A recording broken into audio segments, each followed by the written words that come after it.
Hello everybody, Lord Toad Rider here. This is video number 6. Is it number 6? I did a Marksman video recently, so anyway. Today I want to talk about these heavy ammo weapons. So let's just go down the line and start with them. The car is a weapon that I think noobs will like because you can just harf on the R2. I don't really recommend this gun simply because it lacks power. The alternator gives you 22 per headshot. The car gives you 18. I can't keep it steady on the... You just can't do that. So this is what I do. You see the kick, look at the kick. And you're certainly not going to shoot from the hip from back here. I mean, look at that, you don't even hit the guy. So this is an SMG, and it's typical of all SMGs in this game, I believe. I think the alternator is the best SMG, but let's move on. The 30 for 30. This is a gun that I don't really recommend for noobs, only because it's not a crappy weapon. But here again, this is... Nobody pings this. I found a 30-30 repeater here. The only time anybody's ever pinged a 30-30 is when I saw one that was fully kitted. And so you'll see those. They're completely gold, and all the attachments are the best that you can get. So here's the thing that makes this gun really good, in my opinion. You have the skull piercer, and so watch with the skull piercer. 2 headshots, and your opponent's down. Okay, so this is what I like about this gun. Look at the accuracy from a distance. This gun is powerful. This 30-30 is an underrated weapon. This gun acts kind of like a shotgun from close range, so it's not terrible. Why would you want to use this from close range when you can use something like this?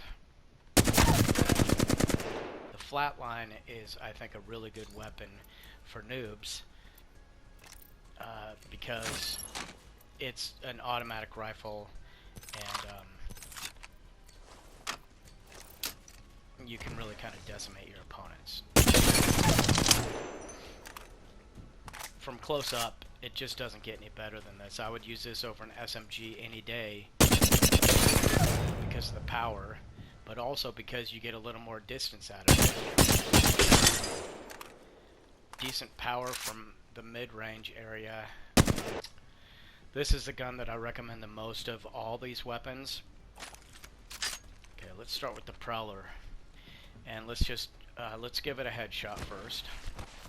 And because it's a 5-round burst, it's going to look really powerful. 105. So I just killed him with 2 shots. That's 2 trigger pulls, 10 bullets. That's why this gun... This is why experts like this gun. Do some damage, but this is an SMG, so it's not a powerful weapon.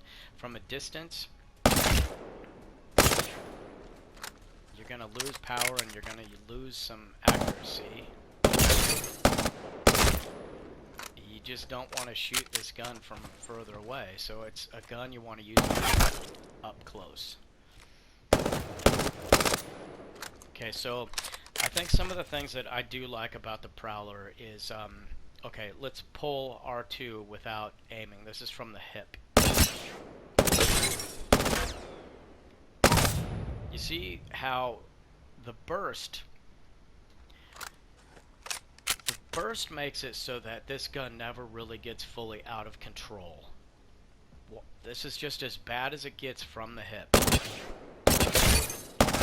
See that kick? If you aim at the body, then you're going to end at the head.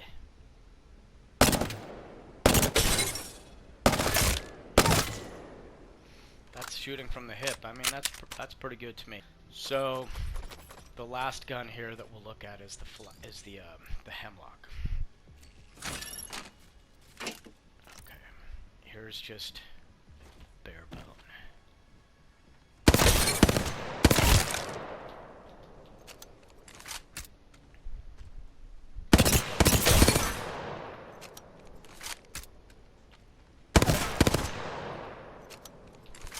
Okay, let's do a headshot.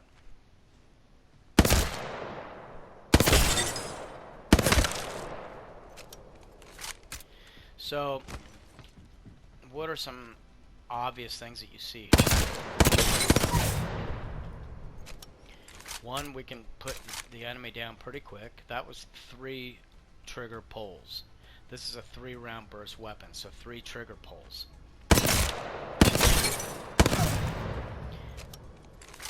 One thing that I notice right off the bat is if you land headshots, it's 96, it takes 100 to knock the shield when they got this shield on. So in a way, the game is kind of teasing us, isn't it? Like, they're making us, look at that little bit of life that's left. They're making us shoot this person one more time. Why couldn't they have just given us 4 more points with this 3-round burst? So, it may not seem like anything, but when you're in battle and your opponent's moving and you're moving, and you get a couple good shots and then you miss a couple, well, now you reload and you may be dead right now. Okay, so the takeaway here is that I would recommend the Hemlock, but you need to get used to the fact that you have to keep pulling the trigger on this thing. I think the automatic rifles are more conducive to noob style. It allows you to miss more. But okay, so I'm going to recommend this first. I'll say the Hemlock is an accurate weapon, and I would recommend this, but you just have to get used to the burst. The Prowler, I think, is too weak, and it's a bit more erratic than the Hemlock. The 30-30 I don't recommend, but with practice, I think people can see the benefits to this gun. It serves, I think, multiple purposes. But if you have like a 30-30 with this, and you only have to worry about one kind of ammo, and then you have, you know, the range ability, and you have some up close ability with actually both these guns. And the car, I think, is in the same mold as the Prowler, in that they're both SMGs, they're fast shooters, they're good up close. If you can't find an alternator or something else, grab the car, but look for something better. Okay. That's all. That's Toad Rider signing off. Let me know if you have any questions, comments, or otherwise. And I'm curious if any of the people watching this, you know, what your experience is maybe with the Prowler and the Hemlock. And I don't know the history of this weapon, if it's been nerfed or buffed. But anyway, I'll leave you with that. Toad Rider signing off.